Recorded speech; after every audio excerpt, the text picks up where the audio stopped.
people get involved in your campaign. They say, you know what, I love this woman, I love what she's doing, she's fighting for us. And I expect all of you guys to get involved with conservative media and be heard today, tax day, April 15th, and again, November, when we take this country back from the people that are trying to control you and make this into a socialist state. We're not standing for it. Thank you very much.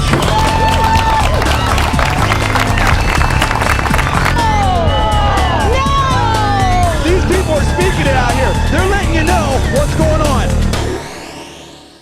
Conservative media peeps, what's up? We just saw the Strikeforce Heavyweight Championship go down, and Alistair Overeem pummeled a basically defenseless Brett Rogers into submission, and it was a referee stoppage in the first round as Alistair Overeem retains the Heavyweight Championship. And Paul, you saw this whole thing. This thing was embarrassing. Brett Rogers appeared to maybe have some kind of game plan of staying at range and dropping some big shots in here and there, kind of picking his shots, maybe wearing the big man down with, you know, Alistair with his quote-unquote Eastern diet.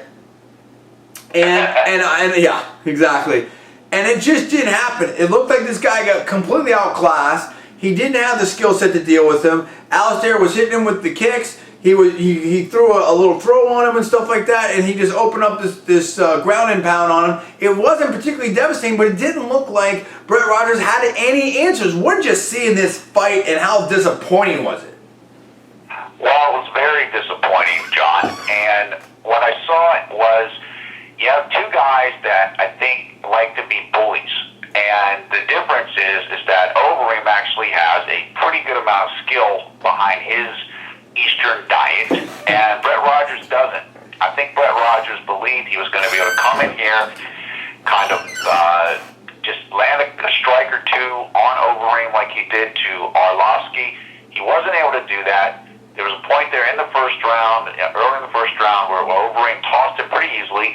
And it was almost like then Rogers just became kind of like a little fawn in the headlights, you know, with Overeem's strength or something. And he just didn't have the skill set to be able to do anything about it. I mean, in the ground and the mount there that Overeem had, Overeem was hardly even trying with it, but Rogers couldn't deal with it. And, you know, we saw the result. There's no doubt about it. I mean, look, Brett Rogers doesn't have a ground game at all. He doesn't know what he's doing. I mean, he's okay when he's on top of you. Kind of, I mean, again, it's just, you know, Brett Rogers reminds me of a really tough schoolyard bully type of dude. Great hands, he's fast, he's good on the offense. You know, not the greatest defense. He's good on top of you, but you know, you get him in some trouble and he turtles up. The thing is, the guy does not have a great ground game, nor did he have a really great game plan walking into this, I don't think. And I'm a big Brett Rogers fan. I want him to win, but it just wasn't there. I recognized and we called and predicted that Overeem was going to win beforehand. Didn't have time to cut the video on it because Overeem, frankly, has the better, well-rounded game. He's very strong. He's big. Overeem doesn't have the greatest chin. He's been, you know, knocked out by Hua before.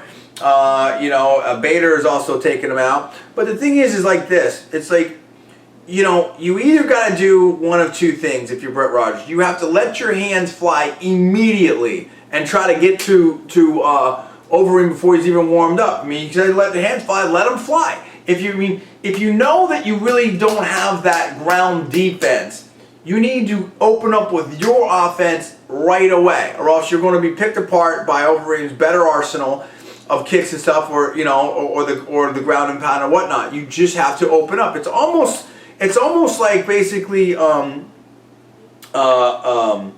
Alves fighting GSP. If you know you can't handle the ground and pound game, if you know you're going to get beaten there, or and in other facets, you better let those hands fly quick and get to them quick, or else you're going to, you know.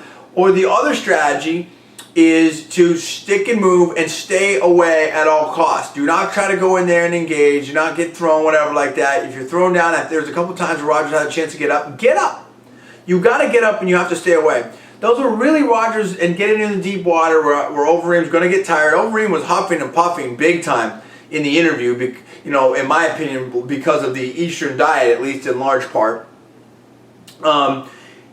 Because the problem that Brett Rogers had with this is that it's one thing if you're a really good wrestler, or someone like a Couture, a Dan Henderson, a Fedor, you know, these types of people that can tie you up and gas you out that way. Rogers doesn't really have that. And I think he was intimidated. I think when he tested, Overeem's strength, it's one thing to make fun of the Eastern diet. It's another thing to be able to be in there and actually deal with it and feel that power and then know what you need to do that. And then after that, we had Overeem calling out Fedor and, acting like he's, at the top of his game and whatever. Let me tell you, Fedor's going to take you out, bro.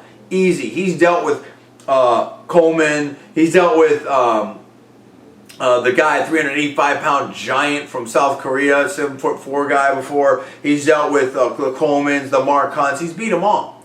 Guys way bigger than him, way stronger, that, we're all pumped up and everything like that too. He's dealt with them. I mean, Fedor's got the complete game and will blow up Overeem, in my opinion. I mean, dude, he has explosive. I mean, Overeem took out Brett Rogers even faster.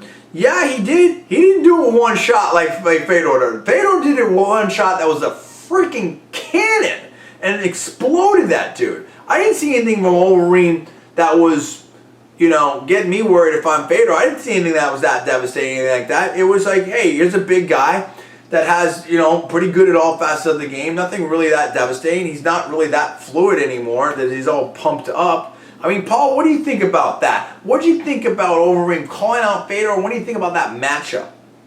Look, I think it's good that Overeem called out Fedor because it is the fight that everybody wants to see. Yeah. Overeem's right in saying that Fedor's management didn't want that fight. They didn't. And they basically called, and I'm quoting here, they basically called Overeem, quote-unquote, steroid cattle.